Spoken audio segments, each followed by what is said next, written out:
Գյումրու համայնքապետարանում տեղի ունեցավ հանրային լսում, որի ընթացքում ներկայացվեց համայնքում մեկնարկած 2026 թվականի մասնակցային բյուջետավորման գործընթացը, ծրագրային առաջարկները եւ քվեարկության կարգը։ Մասնակցային բյուջետավորման կառավարման հանձնաժողովի քարտուղար Լենա Մխիթարյանը նշեց, որ քվեարկության փուլ անցած առաջարկներից կիրականացվեն այն ծրագրերը, որոնք կհավաքեն նվազագույն շեմը 2612 ձայն, ինչը կազմում է քաղաքի բնակչության 2%-ը։ Այդ առաջարկներից կիրականացվեն այն առաջարկները, որոնք որ ձեր քվեների օգնությամբ կհավաքեն նվազագույն շեմը, որը կազմում է 2612 ձայն, ինչը քիչ չի մեր համայնքի համար։ Առաջարկների ընդունման փուլը տևել է փետրվարի 2-ից փետրվարի 10-ը, որի ընթացքում ստացվել է 5 առաջարկ։ Առաջին առաջարկը Green Space Գյումրի քաղաքում ստեղծել ժամանակակից բացօթյա ամֆիթատրոն կանաչապատ միջավայրում, հեղինակը Շուշանիկ Բոյախչյան։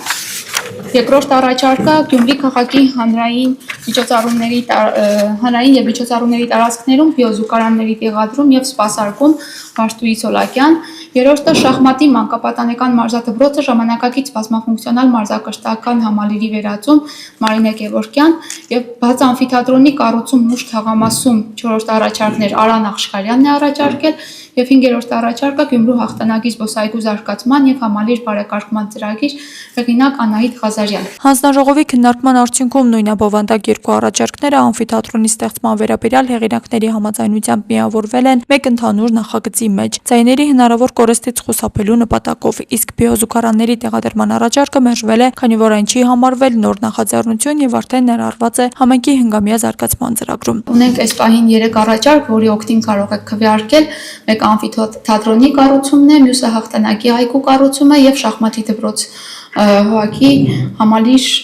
նոր կրթական տարածքի վերաձևակերպումը։ Քաղաքացիների դիտարկումները վերաբերում են նաև քվեարկության տեխնիկական խնդիրներին։ Նշվեց, որ կայքի վատ աշխատանքը հաճախ դժվարացնում է համակարգ մուտք գործելը եւ խոչընդոտում քվեարկությանը։ Ի պատասխան Լենա Մխիթարյանը պարզաբանեց, որ տվյալ ժամանակահատվածում ծրագրեր են ներկայացվում բոլոր համայնքներում, ինչի հետևանքով համակարգը ծանրաբեռնված է, սակայն անհրաժեշտ է շարունակել փորձել մինչև քվեարկությունը հաջողվի։ Մեկ այլ հարց վերաբերում էր անցողիկ շեմին եւ անհրաժեշտ ձայների հավաքման իրատեսականությանը։ Ծրագրերի հեղինակները մտահոգություն հայտնեցին, որ մինչև վերջնաժամկետը փետրվարի 25-ը հնարավոր է չհաջողվի ապահովել պահանջվող քանակը։ Գյումրու խնդիրը ցայների մեծամասնությունը օրերի քչությունն է խանգարող այս պահին։ Բարդացել է նաև քվեարկության կարգը, եթե նախորդ տարիներին քաղաքացիներից ավելի քիչ տվյալներ էին անհրաժեշտ, ապա այժմ տվյալների ցանկը ընդլայնվել է։ 24 թվականին, որ իրականացրինք, այդ տարին մենակ պահանջում էր անուն ազգանուն, հեռախոսահամարել չէր պահանջում, պետք է ունենայինք մենակ էլեկտրոնային հասցե ու մեր գաղտնաբառով կարող էինք մուտք գործել։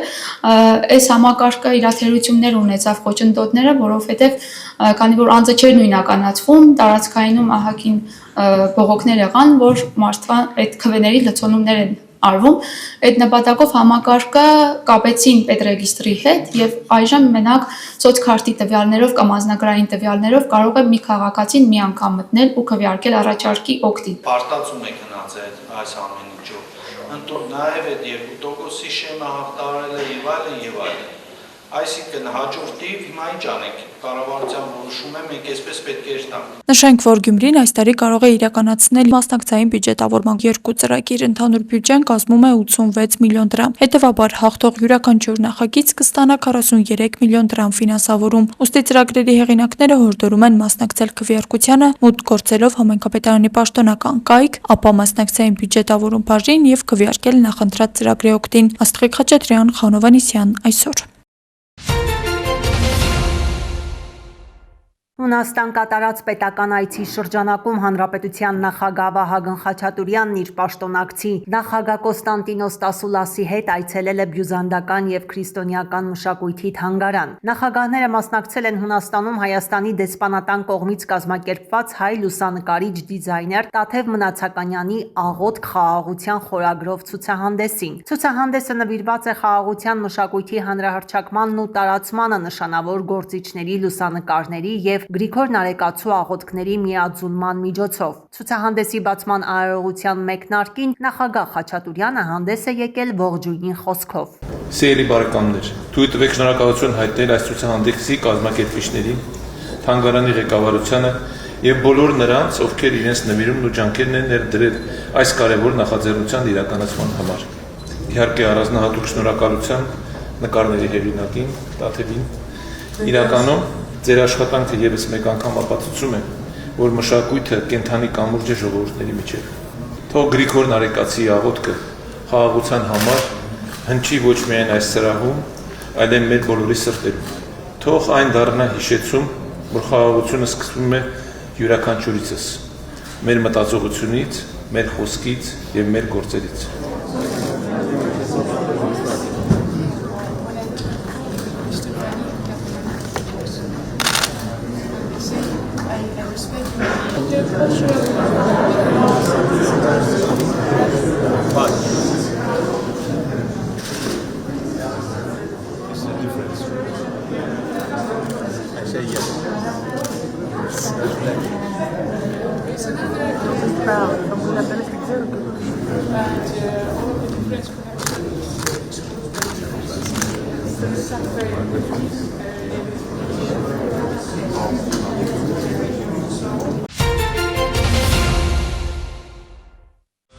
Հայաստանի երկաթուղիների կառավարման գործում Ռուսաստանին փոխարինելու Երևանի ցանկությունը չմշակված լուծում է եւ կարող է հանգեցնել ձևավորված համակարգի փլուզմանը, հայտարարել է Ռուսաստանի անվտանգության խորհրդի քարտուղարը։ Սերգեյ Շոյգուի խոսքով դժվար թե որևէ այլ ընկերություն կարողանա լիարժեք փոխարինել ռուսական երկաթուղային փոխադրողին, որն ըստ նրա վաղուց արդյունավետ եւ պատասխանատու կերպով աշխատում է Հայաստանում։ Վերջին 20 տարում հայկական երկաթուղիների համակարգում, այդ թվում շարժակազմում ռուսական ներդրումները գնահատվում են ավելի քան 30 միլիարդ ռուբլի, նշել է Շոյգուն։ Նա ընդգծել է, որ երկաթուղին նաև ռազմավարական նշանակություն ունի Հայաստանի համար, հաշվի առնելով, որ հանրապետությունը չունի ելք դեպի ծով։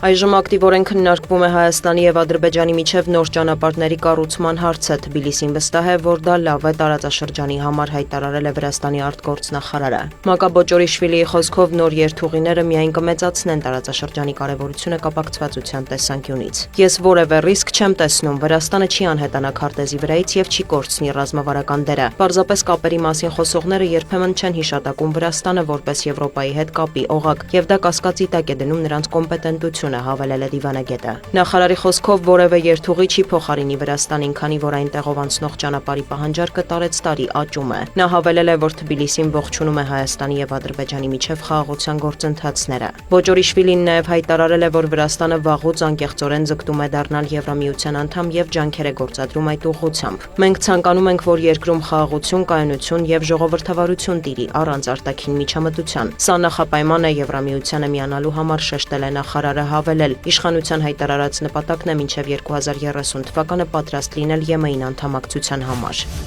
Կիևից հաստատել են տեղեկությունը, որ Ժնևում Ուկրաինա-Ռուսաստան ԱՄՆ պաշտոնապես հայտարարված բանակցություններից հետո Մոսկվայի եւ Կիևի պատվիրակները լրացուցիչ բանակցություններ են անցկացրել։ Դրանք տևել են մոտ 2 ժամ, թե ինչ է քննարկվել հանդիպման ընթացքում չի հաղորդվում։ Այժմ թիմերը վերադարձել են իրենց մայրաքաղաքներ զեկուցելու բանակցությունների արդյունքների մասին։ Ակնկալվում է, որ առաջիկայում շփումների եւս մեկ փուլ կանցկացվի, հնարավոր է կրկին Շվեյցարիայում։ Փետրվարի 18-ին կողմերը հայտարարել էին, որ երկօրյա հանդիպումների օրակարգում են եղել քաղաքական եւ հումանիտար հարցեր։ Հաջողվել է որոշակի առաջընթացի հասնել, սակայն հիմնական տարաձայնությունները պահպանվում են, հատկապես Դոնբասի հարցում։ Ժնևյան բանակցությունները մեկնաբանել է Վոլոդիմիր Զելենսկին, հույս հայտնել, որ առաջիկա հանդիպումներում հնարավոր կլինի ավելի էական արդյունքների հասնել։ Նրա խոսքով կողմերի դիրքորոշումներն ավելի մոտ են ռազմական, քան քաղաքական հարցերում։ Ժնևում պատվիրակներն օրինակ քննարկել են հնարավոր հրադադարի մոնիթորինգի մեխանիզմները։ Ինձ համար կարևոր է հնարավորինս արագ դադարեցնել պատերազմը, սակայն մենք դեմ ենք տարածքներ զիջելուն։ Տասնյակ հազարավոր ուկրաինացիներ են զոհվել մեր հողերը պաշտպանելիս, շեշտել է Զելենսկին։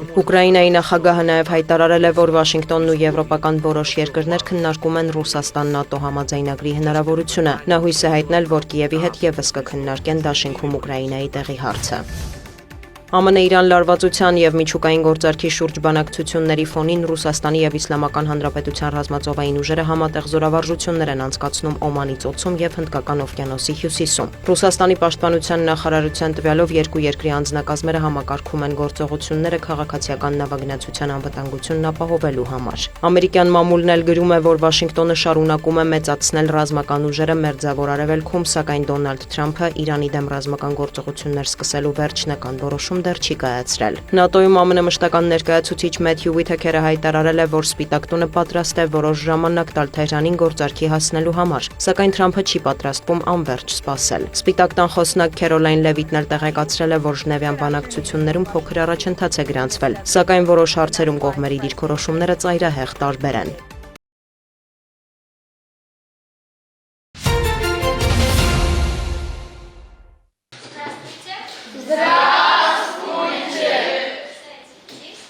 Դասավանդիր հանուն Հայաստանի, դասավանդիր մեր երկրի գյուղերում, տուր բնակավայրին քո գիտելիքը եւ համարձակվիր փոխել։ Սյունիքի դպրոցներում այս ծրագրով 5 երիտասարդ է աշխատում։ Նրանք խիզախել են։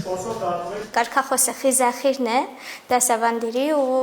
սկզբում ճիշտ ասած որ դիմում է ասում է հոլով ինչ պետք է լինի որ խիզախիր, բայց չէ որ խոշոր հաշվովներում ես թողնում ես ամեն ինչ ու գալիս ես դա իսկապես խիզախություն է պահանջում։ Բարձրագույն կրթությամբ երիտասարդներ, որոնք անկախ ընտրած մասնագիտությունից ունեն անսահման սեր դեպի մանկավարժությունը։ Նրանցից շատերը դասավանդելու առաջին իսկ ամիսներին հստակ որոշում են, ուզում են դպրոցում լինել։ Ամենայն հավանականությամբ, եթե շարունակեմ մանկավարժության ուղին եւ կրթության տեսանկյունից շարունակեմ, ապա երևի մանկավարժական գծով հոգեբան նման ինչ-որ ուղղություն կընտրեմ մագիստրատուրայի համար։ Այդպես ինձ դեռ մանկավարժ չեմ համարում։ Առաջին տեղում ես աշակերտների համար ավագ ընկեր եմ, հետո արդեն մնացածը, բայց դեռ մանկավարժական ինչ-որ բնավորության գծեր կամ ինչ-որ նման բան իմ մեջ չեմ նկատել, դեռ չեմ համարում այդպիսին ինձ։ Դասավանդիր հանուն Հայաստանի երիտասարդների համար ապահովում է բնակության պայմանները վարձակալության սկզբունքով։ Միշտ չէ, որ գյուղական բնակավայրերում հնարավոր է լինում գտնել հարմարավետ տներ, բայց Արմինե Խաչատրյանի բախտը բերել է։ Շինուհայրը մեծ ու շենք գյուղ է, որին հաստատ կարոտելու է։ Ոչ մի օր իրար նման չի, կապ չունի, թեկուզ ամեն օր նույն դասարան մտնես, ամեն օր նոր ինչ-որ պատմություն, նոր ինչ-որ իրավիճակ ու նոր ինչ-որ բան եւ սովորում ես եւ տալիս ես, ինձ թվում է տարբերվող առօրյային կկարոտեմ առաջին հերթին, բնականաբար մարդկանց կկարոտեմ, բնականաբար իմ ավագ գործընկերները ինձ տատիկական ջերմությամբ կամ մայրական ջերմությամբ են ինձ ընդունել, գուցե այդ ջերմությանը նույնպես կարոտեմ։ Փոքրամարմին Արմինեն սկզբում մտավախություն է ունեցել, որ հատկապես բարձր դասարաններում դասապրոցեսը ցանկալի ուղղությամբ չի կարողանա տանել, բայց շուտ է հասկացել, ուժեղ է սեփական մեղմությամբ։ Ոչ հայացք ունեմ ճիշտ ասած, շատ էլ որ ես վերջերս ինձ ասում եմ, որ ստեղծվում է արդեն այդ հայացքը, ոչ էլ ձայնի տոն ունեմ, որը կարող է այդպես վախեցնել կամ սաստելուն ինչ-որ ուժ տալ։ Հետևաբար աշխատում ենք շրջանցել այդ իրավիճակները ու փորձել ավելի մեղմ տարբերակով այդ ամենը անել։ Ռուսերենի դասերին մենք մտովի դուրս ենք գալիս դպրոցից, համայնքից, նույնիսկ երկրից։ Երեխաները մեծ ուշադրությամբ են լսում պատմություններ աշխարհի տարբեր ազգերի սովորույթների մասին։ Սա էլ նորատի ուսուցչի գաղտնիքներից է։ Արմինեն Աբովյանից է ծրագրի ավարտից հետո գնալու է հայրենի քաղաք, բայց վերադառնալ արդեն խոստացել է։ Ես ունեմ դասղեկական դասարան, անկախ նրանից, որ որոշ հարցերում մեր մտքերը այսպես տարբերվում են, որոշ հարցերում ես դեռ սովորում եմ իրենց հետ փոխհարաբերություններ կառուցել, դե իրենց անցումային շրջանն է, տարիքային առանձնահատկություններով պայմանավորված, անկախ ամեն ինչից ես արդեն իրենց հետ կապվել եմ եւ իրենց էլ եմ ասել արդեն, որ ես իրենց 9-րդ դասարանի վերջնական հանդեսին եմ գալու միջոցառմանը եւ 12-րդ դասարանին գոնե 2 անգամ ետ եմ գալու։ Շինուհայրի դպրոցը 377 աշակերտ ունի։ Այստեղ աղմկոտ է, 2 մասնաշենքը քանդել են նորը կառուցելու համար ու սովորողներին տեղավորել ինչպես կարողացել են, դասարանի վերածելով նույնիսկ ուսուցչանոցը։ Դասավանդիր հանուն Հայաստանի ծրագրով բնակավայրում տարբեր տարիների 3 ուսուցիչ է աշխատել։ Ոչ միայն Արմինեն, այլ մեր նախորդ 2 ուսուցիչ առաջնորդները համայնքում թողել են իրենց շփվելու մշակույթը, որ բերել են համայնք նոր եւ երեխաների եւ ուսուցիչների եւ ծնողների եւ համայնքի հետ, այո, որից մենք եւս սովորելու շատ բան ունեինք, իրենց հետ տանում են երևի մեր սյունյաց էս մարդամոտությունը, չգիտեմ, երևի նաև մեր շփվելու կուլտուրան, մեր պարզությունը եւ ամեն ինչ միասին քննարկելու մշակույթը։ 2025 թվականին եռակողմ հուշագիր է կնքվել Դասավանդիր հանուն Հայաստանի ծրագրի ղեկավարների, Սյունիքի մարզպետի եւ Զանգեզուրի պղնձամոլիբդենային կոմբինատ հիմնադրամի տնօրենի միջև։ Սյունիք գործուղվող ուսուցիչների հավելավճարների եւ ծախսերի ֆինանսավորումը ստանձնել է հանքարդյունաբերական ձեռնարկությունը։ Տիգրանուհի Բադալյան, Ալեն Ծատերյան, Սյունիք լուրեր։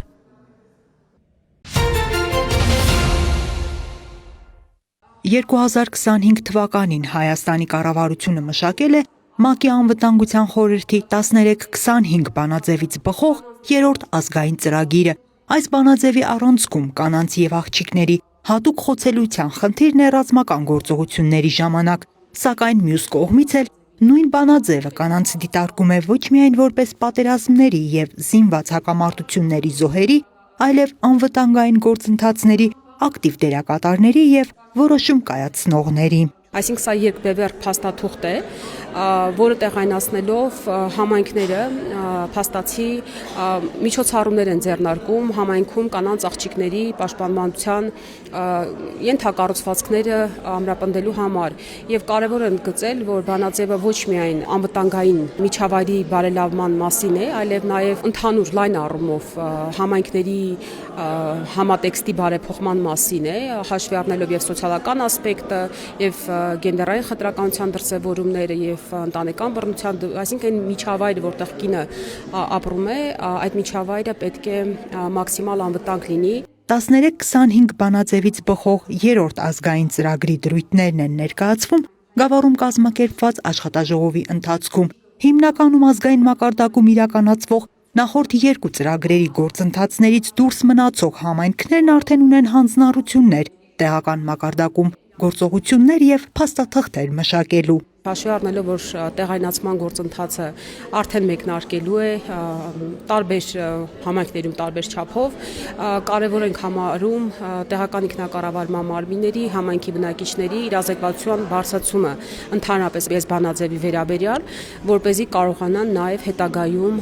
համայնքի կարիքներից բխող տեղական ծրագրեր մշակել։ Աշխատաժողովին մասնակցում են մարզի 5 համայնքների տեղական ինքնակառավարման, համայնքային ենթակայությամբ գործող հաստատությունների եւ ակտիվ կանանց խմբերի ներկայացուցիչներ։ Ընդհանուր դրույթներին ծանոթանալուց զատ ծրագիրն իրականացնողներն ու շահագրգիռ կողմերը քննարկումների միջոցով հստակեցնում են կանանց եւ աղջիկների պաշտպանության ոլորտում առկա խնդիրներն ու նախանշում դրանց լուծման ուղիները։ Սկսած համապատասխան ենթակառուցվածքների բարելավումից մինչև կանանց ու աղջիկներին հատուկ հմտություններով եւ գիտելիքներով զինելը։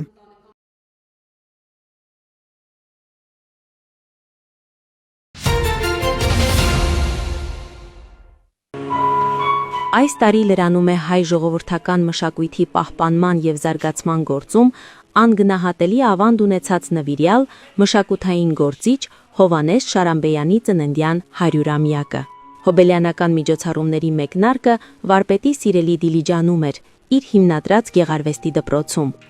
Թեպետ նա ծնունդով Դիլիջանից չէր, սակայն կյանքի մի կարևոր շրջափուլ կապվեց հենց քաղաքի հետ։ Առողջական խնդիրների պատճառով տեղափոխվելով այստեղ, Շարամբեյանը սիրահարվեց Դիլիջանին։ Քաղաքը դարձավ նրա ստեղծագործական ներշնչանքի աղբյուրը։ Դիլիջանցիները Հովանես Շարամբեյանին մտերմիկ ու բարեկամաբար Վանիկ էին ասում։ Ինձ համար շատ ուրախալի է, որ սկսում ենք հենց այս կրթօջախում, որովհետև նրա ավանդը այս կրթօջախի ձևավորման գործում շատ մեծ է եղել, հատկապես կրթությանը շատ մեծ տեղ է հատկացրել եւ Դիլիջանում առհասարակ գեղագիտական ճաշակի բարձրացման գործում նոր սերնդին փոխանցելու գիտելիքները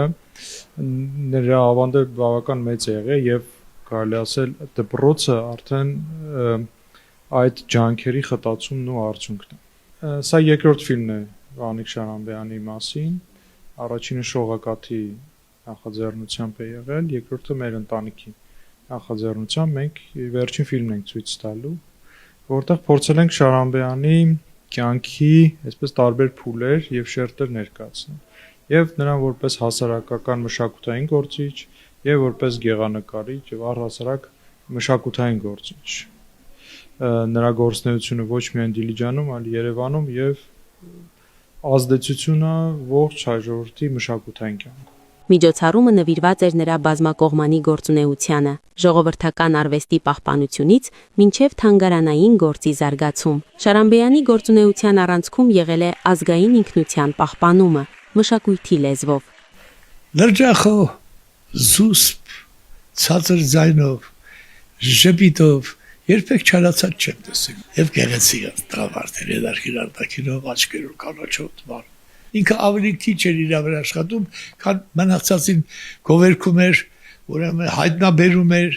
սկսած փայտարվեստի մշակներից, մետաղագործներից, դարբնագործներից։ Միջոցառման ընթացքում ներկայացվեցին նրա կյանքի ու գործունեության մասին հետաքրքիր եւ ուսանելի դրվագներ, ցուցադրվեցին արխիվային լուսանկարներ եւ տեսանյութեր։ Շուրջ բոլորը Վարպետի հիմնադրած դպրոցի աշակերտների ստեղծագործություններն էին։ Այսօր Դիլիջանի Հովհաննես Շարամբեյանի անվան մանկական գեղարվեստի դպրոցում շուրջ 500 երեխաներ են սովորում։ Հովհաննես Շարամբեյանը նույն ինքը Վանիկը, երբ որ 1946 թվականից տեղափոխվում է Դիլիջան քաղաք առողջական խնդիրների պատճառով բնակություն հաստատելու, այստեղ արդեն կյանքը իրեն երևի թե պարտավորեցնում է, որպեսզի ինքը հիմնադրի գեղարվեստի ստուդիա։ Դպրոցը իր անունը չի փոխել, որպես մշակութային հաստատություն է հանդես գալիս ամենուր, բազմապրոֆիլ եւ բազմակողմանի միջոցառումների մասնակից է եւ նախաձեռնող է հանդիսանում, բայց դպրոցը միանշանակ մնում է Հովհաննես Շարամբեյանի անվան գեղարվեստի մանկական դպրոց։ Դա մեզ համար շատ պարտավորեցնող է եւ ես մեծ ուրախությամբ եւ մեծ հիացմունքով եմ միշտ ներկայացնում գեղարվեստի մանկական դպրոցը ի պատիվ Հովհաննես Շարամբեյանի մեր հիմնադրի, ով հանդիսանում է մեր մեծ վարպետը եւ մեծ ուսուցիչը, եւ մենք այսօր այնինչ ունենք ի շնորհիվ Հովհաննես Շարամբեյանի նախաձեռնության եւ իր ջանքերի շնորհիվ է։ Դիլիջանում նրա մասին խոսելիս առաջին հերթին հիշում են Մարթուն, Վանիկին, ով այստեղ գտավ իր երկրորդ տունն ու ինքնամոռաց նվիրվեց քաղաքին։ Մահվանից տասնյակ տարիներ անց էլ նրա անունը շարունակում է հնչել մշակութային շրջանակներում, նաև քաղաքի առօրյայում, որպես նվիրվածության, ազգային ինքնության եւ արվեստին ծառայելու օրինակ։ Մեզ համար շատ կարևոր է պահպանել քաղաքի մշակութային դիմագիծը ու նախաձեռնությունները հենց այդպիսին են։ Միտված են պահպանելու, մենք բոլորս էլ գիտենք, որ Հովհաննես Շարամբեյանը ամենավառ ներկայացուցիչն է եղել, ով պահպանել է քաղաքի մշակութային դիմագիծը ու այնպիսի մարդ, ով ժամանակին կարողացել է իր շուրջը համախմբել մեծանուն մտավորականների ու իր շնորհիվ քաղաքը ունի մեծ քանակությամբ նկարներ, որոնք այսօր էլ քաղաքի դիմագծի մաս են կազմում։ Եվ նաև այս տարի Հովհաննես Շարամբեյանի 100-ամյա տարեդարձն է, այո, նախաձեռնությունները նաև ուղղված են նախապես հիշելու Հովհաննես Շարամբեյանին։ Տավուշ հեռուստաընկերության եթերը մերթ-ընդմերթ ընդմիջվում եւ զարդարվում են Հովհաննես Շարամբեյանի արվեստի գործերի ներկայացմամբ։ Մշակութային ժառանգության հանրահռչակման նպատակով մեր եթերում ել ավելի հաճախ ցուցադրվում են ժողովրդական արվեստի գործերը, կենթանացած, նոր շնչով ու խոսքով։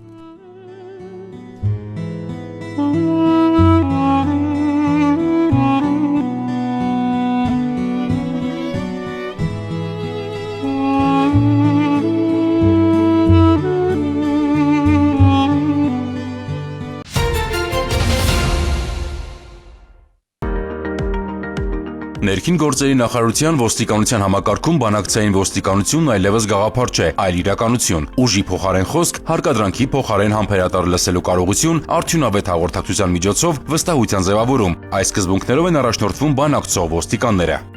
Ոստիկանության բարեփոխումների շրջանակում 4 սենասյուներից արդեն ոստիկանության գվարդիայի ձևավորման գործընթացում նախատեսվեց առանձին բանակցային բաժնի գաղափարը, այսինքն առանձին ստորաբաժանում, որը կզբաղվի բանակցություններով։ Բանակցային ոստիկանությունը հասարակական կարգի պահպանության կոնցեպտի մեջ նոր գիտականորեն հիմնավորված մոտեցում է։ Հավաքների եւ հանրային միջոցառումների ժամանակ երբեմն իրավիճակը լարվում է, եւ հենց այդտեղ է, որ բանակցություններ վարող ոստիկան ընտրում է երկխոսելու տարբերակը, կիրառելով հոգեբանական գործիքակազմ, իրավիճակի թիրախային վերլուծություն, մասնագիտական եւ տակտիկական հմտություններ։ Բանակցային ոստիկանության հիմնական նպատակը դա օրենքով եւ սահմանադրությամբ հետապնդվող նպատակին հասնելն է առանց հարկադրանքի կիրառման։ Այսինքն հարկադրանքի կիրառումը դիտարկվում է որպես ծայրահեղ միջոց։ Բանակցային ոստիկանության միջոցով հնարավոր է լինում խուսափել, այսպես ասած, առճակատումից։ Էդգար Պետրոսյանը կարծում է, որ բանակցող ոստիկանների խնդիրն է ոստիկանության եւ միջոցառումների մասնակիցների միջև վերացնել մենք նրանք անջրպետը, դրսևորել քաղաքացիական կենտրոն մոտեցում։ Բանակցային ոստիկանության նպատակն է նաեւ հասարակություն ոստիկանության կապի ամրապնդումը։ Նաեւ ինչու՞ չէ համագործակցության ակտիվացումը։ Ոստիկանության համակարգում որպես առանձին ստորաբաժանում երբեք չի գործել բանակցային բաժինը։ Բանակցող ոստիկաններն ընտրվել են մի շարք մասնագիտական եւ անձնական չափորոշիչների հիման վրա։ Իրենք պետք է լինեն հոգեբանորեն ստրեսակայուն, բավարար իրավական գիտելիքներ ունենան եւ կարողանան ձևավորել հաղորդակցություն, այսինքն ունենան նաեւ հաղորդակցության հմտություններ։ Հաջող բանակցությունը հիմնված է համագործակցության եւ փոխզիջումների վրա, ինչը թույլ է տալիս ճգնաժամային իրավիճակներում նվազեցնել լարվածությունն ու ագրեսիվ դրսևորումները։ Եղել են հաճախ դեպքեր, երբ հավաքի մասնակիցների բարձրացած հարցը մեր միջամտության արդյունքում մինչև հավաքի անցկացումը արդեն իսկ լուծված է եղել եւ ըստ էության հավաքի անցկացումը ոչ նպատակարար է համարվում։ Նշված գործառույթների իրականացման ընթացքում առանցքային դեր է զբաղեցնում բանակցային ստորաբաժանման ծառայողների աշխատանքը։ Բանակցային ստորաբաժանման ձևավորումը ներքին գործերի նախարարության բարեփոխումների կարևորագույն բաղադրիչներից է։ Այն հիմնված է մարդու իրավունքների պատշաճ պաշտպանության եւ քաղաքացիական կենտրոն մոտեցումների վրա, հասարակության հետ փոխհարաբերություններում ամրապնդելով համակարգի նկատմամբ վստահությունը։ Համայնքային ոստիկանության Ախուրյանի բաժնի ծառայողները ձեռնարկած օպերատիվ հետախուզական միջոցառումների արդյունքում փետրվարի 13-ին Ազատան բնակավայրի վարչական տարածքում գտնվող ռեստորանային համալիրի մոտ հայտնաբերել թմրամիջոց իրացնելու կասկածանքով ձերբակալել եւ Mercedes Magnus-ի մեքենայով հանդերձ բաժին են տեղափոխել Հրազդան քաղաքի բնակիչ 27-ամյա երիտասարդի։ Նրա անձնական խուզարկությամբ հայտնաբերվել է մարիխուանա տեսակի թմրամիջոցի նմանվող զանգվածով 6 փաթեթ, ընդհանուր 21.13 գրամ քաշով։ Երիտասարդը կազմված փաստաթղթերի հետ ներկայացվել է նախաքննական իսկ Mercedes-ը տեղափոխվել է բաժնի պահպանվող հատուկ տարածք։ Նախաձեռնված քրեական վարույթի շրջանակում կատարված զննությամբ մեքենայում հայտնաբերվել է մարիխուանա տեսակի թմրամիջոցի նմանվող զանգվածով 24 փաթեթ, ընդհանուր 84.82 գրամ քաշով։ Կատարվում է նախաքննություն։